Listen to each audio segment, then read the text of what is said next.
विघ्नहर्ता श्री गणेश, श्री गणेश, श्री गणेश। ऐसा प्रतीत होता है कि देवताओं ने बहुत दुर्दशा की है तुम्हारे अरुणासुर।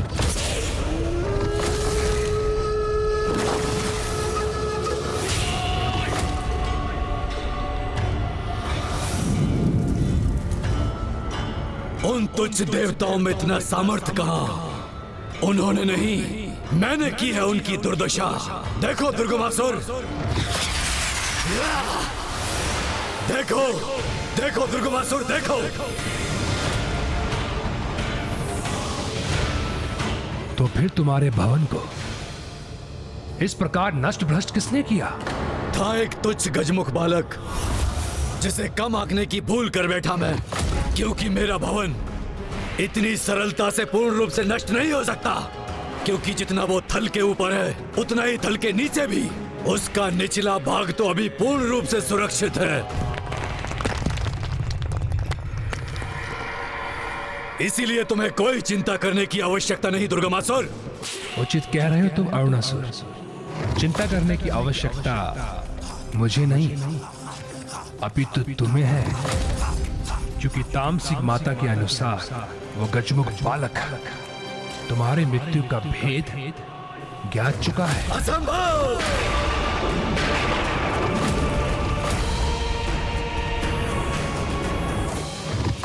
अरुणासुर, बहुत कपटी होते हैं देवता, इनका तनिक भी विश्वास करना अनुचित है।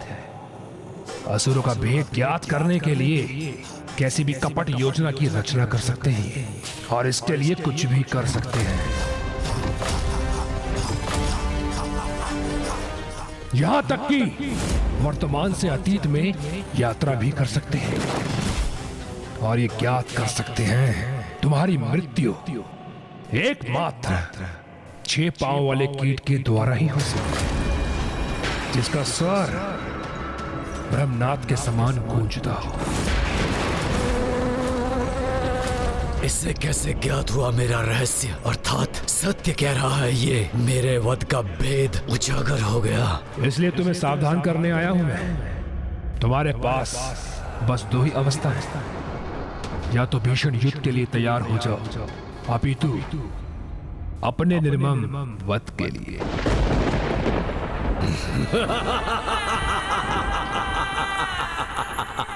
दुर्गमासुर, क्या प्रतीत होता है तुम्हें? ऐसा वरदान क्यों मांगा मैंने ब्रह्मदेव से?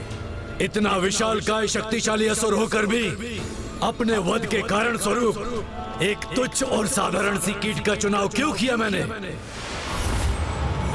कितना भी प्रयास कर ले ये तुच्छ सी कीट मुझे कोई क्षति नहीं पहुंचा सकती, वो भी एक मादा कीट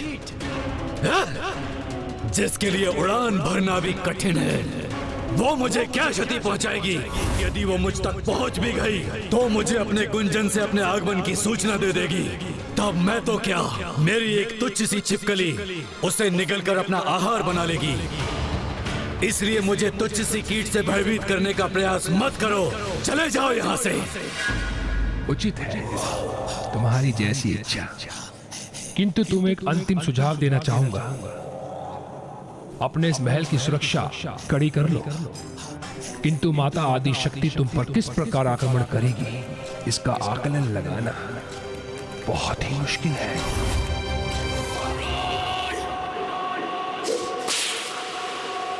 किंतु माता आदि शक्ति तुम पर किस प्रकार आक्रमण करेगी, किंतु माता आदि शक्ति तुम पर किस प्रकार आक्रमण करेगी बहुत ही, इसका आकलन लगाना बहुत ही मुश्किल है। एक तुच्छ सी मादा कीट असुर महावीर अरुणासुर का कुछ नहीं बिगाड़ सकती।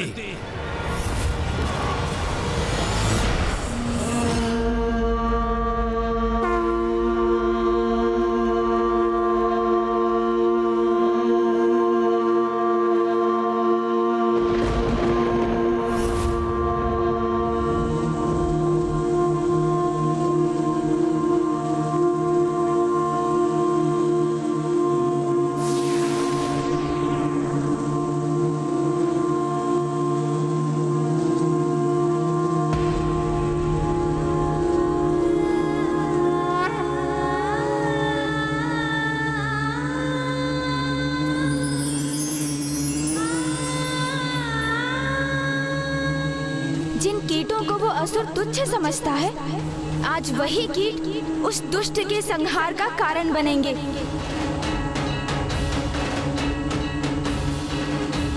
एक आंधी का रूप लेकर जाएंगे वहां और इस ब्रह्मांड से उस दुष्ट का अस्तित्व ही मिटा देंगे।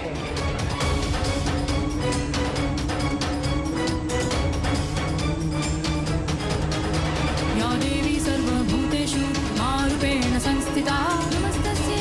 तुम्हारे जीवन की उल्टी गिनती आरंभ हो गई अरुणासुर।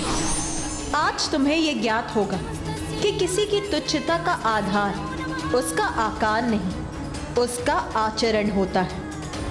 और तुम्हारा ये दुष्टतापूर्ण आचरण ही तुम्हारी तुच्छता का प्रतीक है।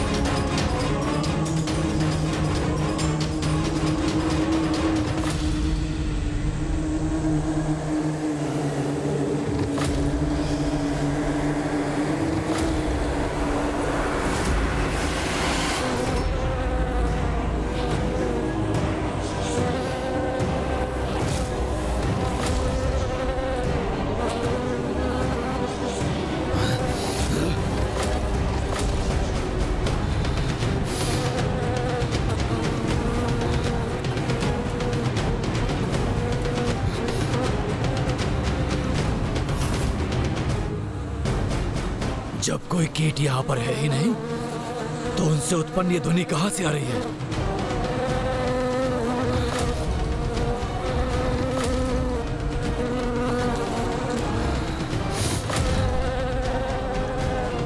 यहाँ तो कोई भी नहीं है।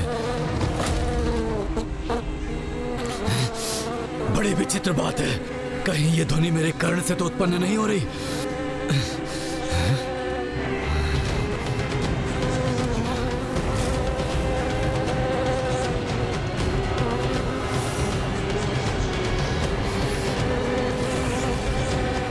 ए प्रहरी, तुम्हें ये भिनभिनाहट सुनाई दे रही है?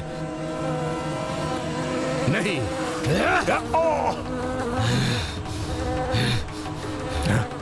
तुम्हें सुनाई दे रहा है कुछ?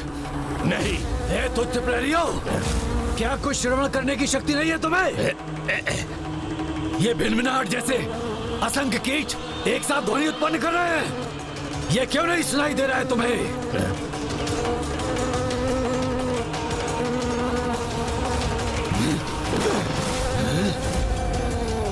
क्योंकि यह भिनभिनाहट नहीं, तुम्हारी मृत्यु के आगमन का स्वर है अरुणासुर। अब जितनी भी श्वास शेष है तुम्हारे जीवन में, उसका आनंद ले लो तुम। शांत हो जाओ, शांत हो जाओ। तुम कीट के समान तुच्छ देवता मेरे समक्ष भिनभिनाने योग्य नहीं। हमें तो तुम शांत करा भी लोगे अरुणासुर, किंतु अपने काल की इस ध्वनि को शांत कैसे कराओगे तुम? बस बहुत हो चुका, शांत हो जाओ तुम, अन्यथा निगल जाऊंगा तुम्हें। और स्मरण रखो, मेरी मृत्यु असंभव है, क्योंकि एकमात्र ब्रह्मनाथ का स्वर उत्पन्न करने वाली ब्रह्मणी ही मेरा वध कर सकती है। किंतु विडंबना तो यह है, ऐसी कोई तुच्छ ब्रह्मणी मेरे निकट आए, इससे पूर्व मेरे तुच्छ छिपकली सैनिक के उदर में समा जाती है। भ्रमर मात्र मेरे तुच्छ सैनिकों का आहार बन सकते हैं, मेरी मृत्यु का नहीं। और वैसे भी मैंने अपनी भवन की सुरक्षा इतनी कड़ी कर दी है कि यहाँ प्रवेश अथवा बाहर जाना दोनों ही असंभव है। और हाँ, यदि कोई कीट सेना यहाँ पर आ भी गई, तो मेरे असंख्य सैनिक उन कीट पतंगों को निगलकर उन्हें नष्ट कर देंगे।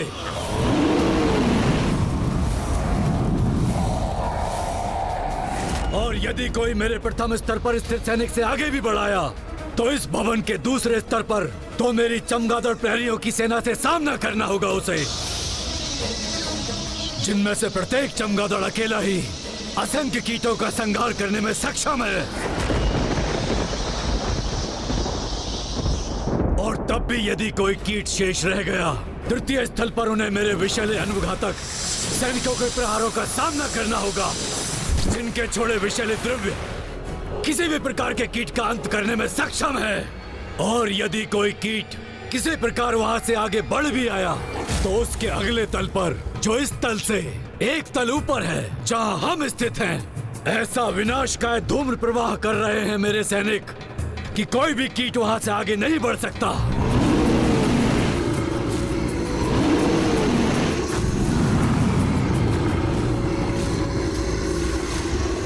अब कहो, मेरी इतनी कड़ी सुरक्षा को भेद कर कैसे कोई तुच्छ कीट मेरा वध करने मुझ तक पहुंच सकेगा?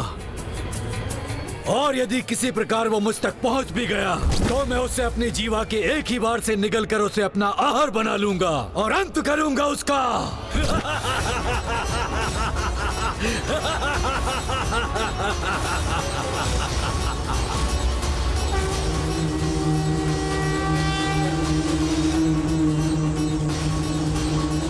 प्रहरी, कहां मर गए हो सभी?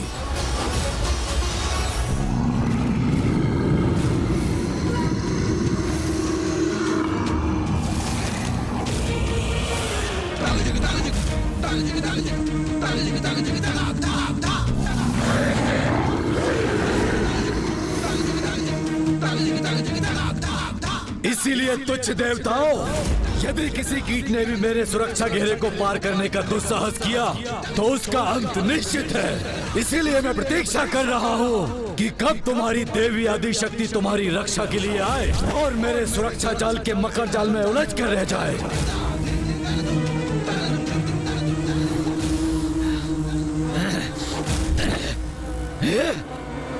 फिर से ये अप्रिय भिनभिनाट ध्वनि का श्रवण हुआ मुझे। ध्यान से सुनो और देखो अरुणासुर, कहीं ये माता के आगमन का ही संकेत तो नहीं, क्योंकि वो यहां अवश्य पहुंचेंगी और जब ऐसा होगा तो निरर्थक हो जाएंगे तुम्हारे ये दम भरे वचन और अंत होगा तुम्हारा।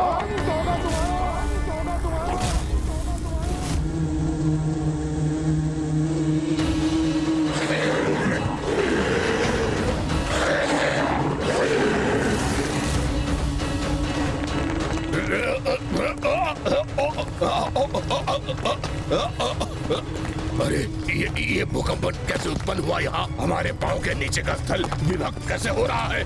क्या हो रहा है ये?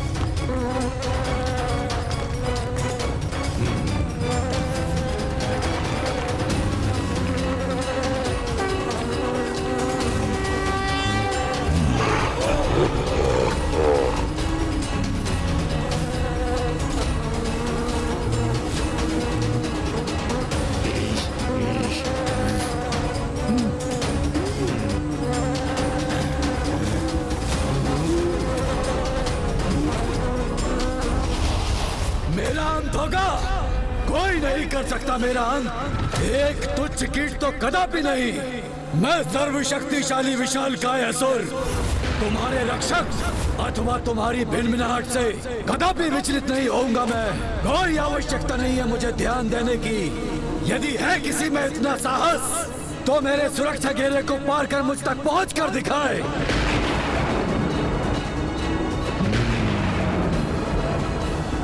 आक्रमण! नष्ट कर दो इन्हें। असुर महानायक अरुणासुर की जय! असुर महानायक अरुणासुर की जय! असुर सैनिकों, भस्म कर दो इन्हें। और अगर फिर भी कोई कीट शेष रह जाए तो उसे जीवित निगल जाओ।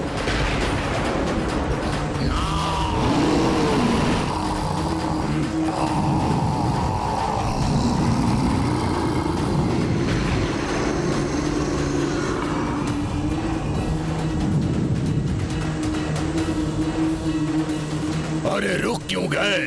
आगे बढ़ो और तैयार हो जाओ हमसे भस्म होने के लिए।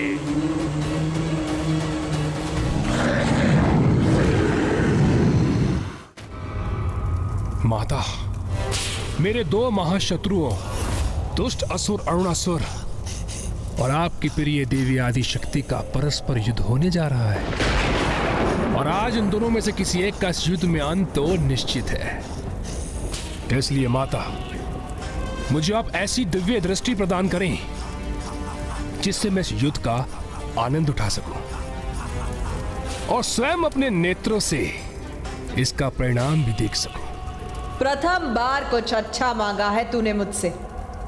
मैं तो चाहती हूँ कि तू स्वयं अपने नेत्रों से वो भयंकर दृश्य देख ले, जिससे तुझे ज्ञात हो जाए कि भविष्य में कैसी दुर्दशा होने वाली है तेरी।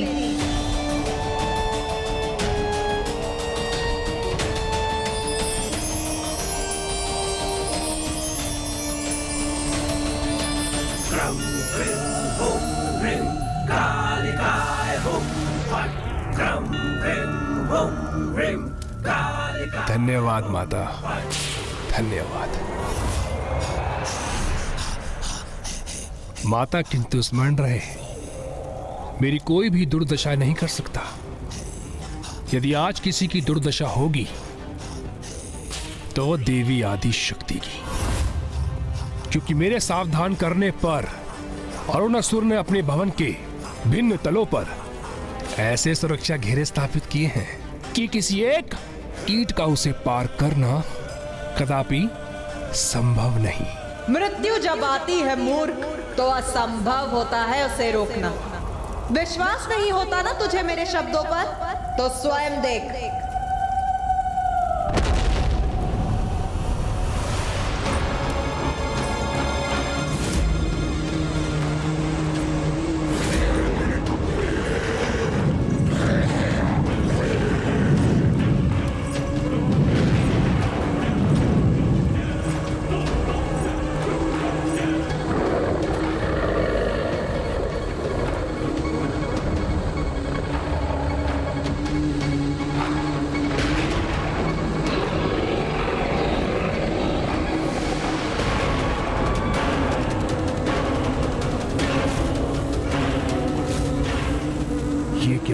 ऐसा प्रतीत हो रहा है जैसे वो भ्रमरी और उसकी भ्रमरी सेना अरुणासुर के असुरों पर भारी पड़ रही हो। ये भ्रमर कीट कैसे भी भयंकर मेघ उत्पन्न करते हैं, किंतु हम अभी अपने अग्नि प्रहार से इन्हें भस्म कर देंगे। अग्नि प्रहार करो।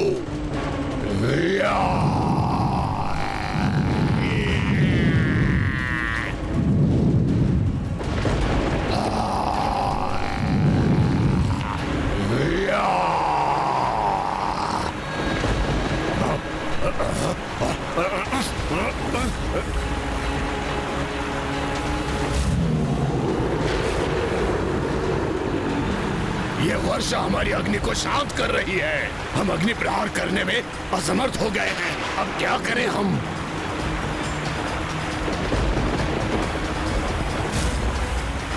ये भ्रमर कीट सेना हम पर आक्रमण करने जा रही है। अब कैसे होगी हमारी रक्षा?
ये अरुणासुर कर क्या रहा है? अपने सैनिकों का नेतृत्व स्वयं करने क्यों नहीं आ रहा है? माताओं, अब तो माँ ने भ्रमरी रूप धारण कर लिया है और अब तक तो उन्होंने अरुणासुर पर आक्रमण भी कर दिया होगा, किंतु पिताश्री अपने वास्तविक रूप में क्यों नहीं लौट रहे हैं? कदाचित जब तक माता के माता भ्रमरी रूप का उद्देश्य पूर्ण नहीं होता, महादेव भी अपने इसी रूप में रहेंगे। जब तक महादेव अपने मौलिक रूप में नहीं लौटेंगे, तब तक ब्रह्मदेव और स्वामी श्री हरि नारायण भी इन्हीं रूपों में रहेंगे। किंतु हमें इसके लिए तो इस युद्ध के अंत की प्रतीक्षा करनी होगी। मुझे एक बात की चिंता है कि उस दुष्ट असुर ने स्वयं को सुरक्षित रखने के लिए कुछ तो उपाय किया होगा।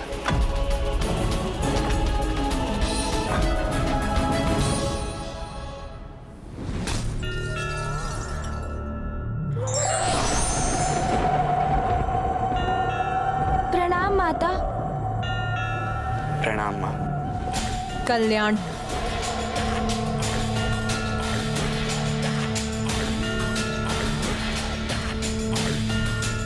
अपने भवन के भिन्न तलों में अपनी सुरक्षा हेतु भांति भांति के सुरक्षा घेरे स्थापित किए हैं उस असुर ने। जैसे कि कीट पतंगों को अपना आहार बनाने वाले चमगादड़, विषैले द्रव्यों को उत्पन्न करने वाले छिपकली असुर और ऊष्मता और धूम का प्रवाह करने वाले असुर।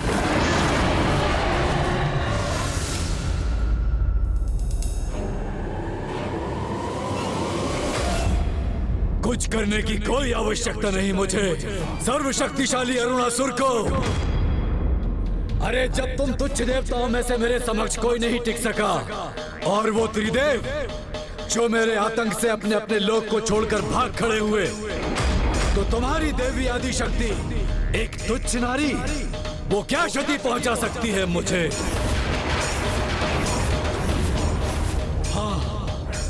उस गजमुख को कम आंकने की भूल कर बैठा था मैं, इसीलिए वो मेरे हाथों से निकल गया।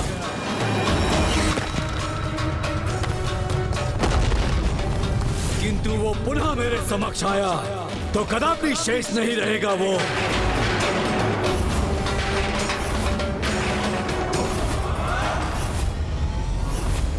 महाराज, उस भ्रमरी ने सुरक्षा घेरे को तोड़कर प्रथम चरण को पार कर लिया है और अब वो बड़ी तीव्रता से दूसरे सुरक्षा घेरे की ओर बढ़ रही है। महाराज, उस भ्रमरी ने सुरक्षा घेरे को तोड़कर प्रथम चरण को पार कर लिया है और अब वो बड़ी तीव्रता से दूसरे सुरक्षा घेरे की ओर बढ़ रही है। महाराज, बढ़ रही है महाराज। जब बुद्धि कार्य करना बंद कर दे तो हमें ईश्वर की शरण में जाना चाहिए, अन्यथा अविवेकी मन सदा अनाचार और अधर्म करने के लिए ही प्रेरित करता रहेगा।